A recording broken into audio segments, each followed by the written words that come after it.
আমি একটা কথা বলি, সঙ্গে সঙ্গে যদি পুলিশ আসে আজকে মরতে হতো না আমার দাদাকে, বুঝেছেন?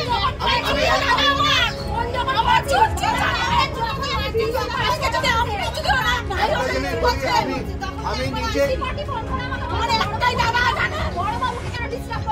আরে শোনো, কালকে একজন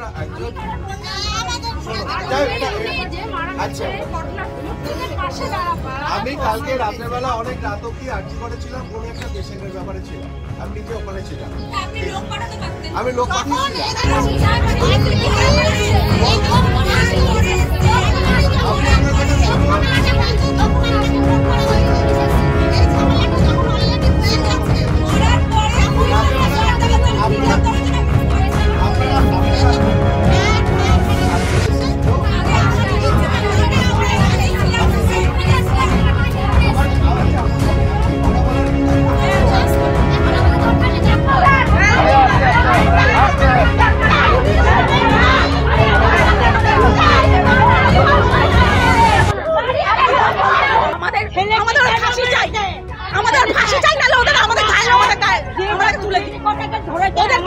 তুলে দিতে বলুন, নাহলে ওদের ফাঁসি চাই। আড়াইটার সময় পার্টিগত কোনো ছেলে, ঠিক আছে, পার্টি করে তৃণমূল পার্টি, হঠাৎ করে এসে অ্যাটাক করে। আমরা সবাই ঘরে ঘুমাচ্ছিলাম, আমার বাবা, আমার মা, আমরা সবাই ঘরে ঘুমাচ্ছিলাম, আমরা কিছু জানতাম না। হট করে এসে অ্যাটাক করে, দাঁড়াও।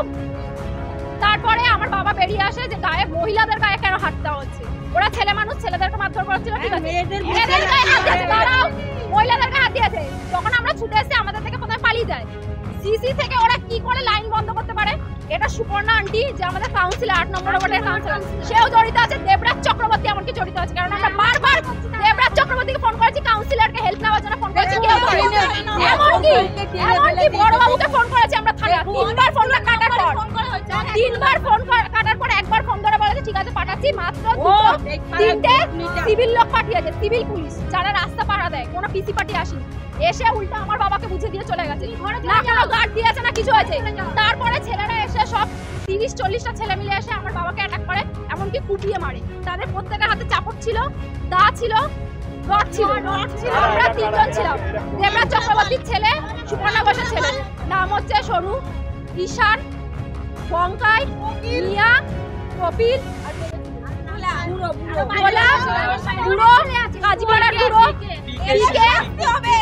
এরা ছিল প্লাস বাইরের কটা 30-40টা ছেলে এনেছে, এমনকি আমাকে মারধর করা আছে। দেখুন আমাকে চিলের মধ্যে ওটা মেরেছে।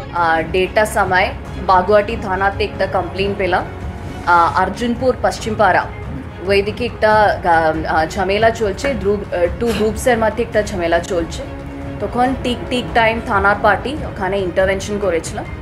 তো পুলিশ ইন্টারভেনশন পরে वो ওখানে जो इंजर्ड ছিল ওনাকে হসপিটাল শিফট করানো হয়েছে। ওখানে হি ওয়াজ ব্রড ডেড। তো এই ঘটনা হয়েছে। তো जो ব্রড ডেড আছে like he is actually history sheeter আছে থানার, কেন ওনার এগেনস্টের অলমোস্ট 11টা কেসেস আছে এখানে, including arms act and NDPS cases আছে।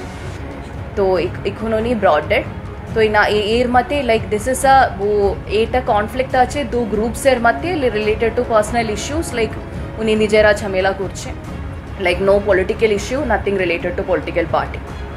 মদ খেয়ে 2 পার্টিস মধ্যে ঝামেলা হয়েছে আর পার্সোনাল ইস্যুস আছে আর কিছু পুরানো পার্সোনাল ইস্যুস আছে, এর মধ্যে তো ঝামেলা। আপনি বলছেন এটা রাজনৈতিক কোনো এর মধ্যে কানেকশন নেই, পরিবার দাবি করছে যে তৃণমূলের শাসক দলের গুন্ডারা এসে মারধর করেছে, এইভাবে তারা বলছে। উনি তো তৃণমূলের লোক, তো এরকম কোনো পলিটিক্যাল কিছু ইনভলভমেন্ট এর মধ্যে নেই। আপনারা যাদের অ্যাকিউজ করেছেন তাদের মধ্যে যাদেরকে পাওয়া গেছে তাদেরকে এর এগেইনস্টে কোনো ক্রিমিনাল রেকর্ড ছিল? টোটাল 13 অ্যাকিউজকে এখন পর্যন্ত আমরা 13 অ্যাকিউজকে অ্যারেস্ট করা, ডিটেইন করানো হয়েছে। তো কেস উইল বি রেজিস্টার্ড। তো কেসটা আমরা 302-তে স্টার্ট করছি।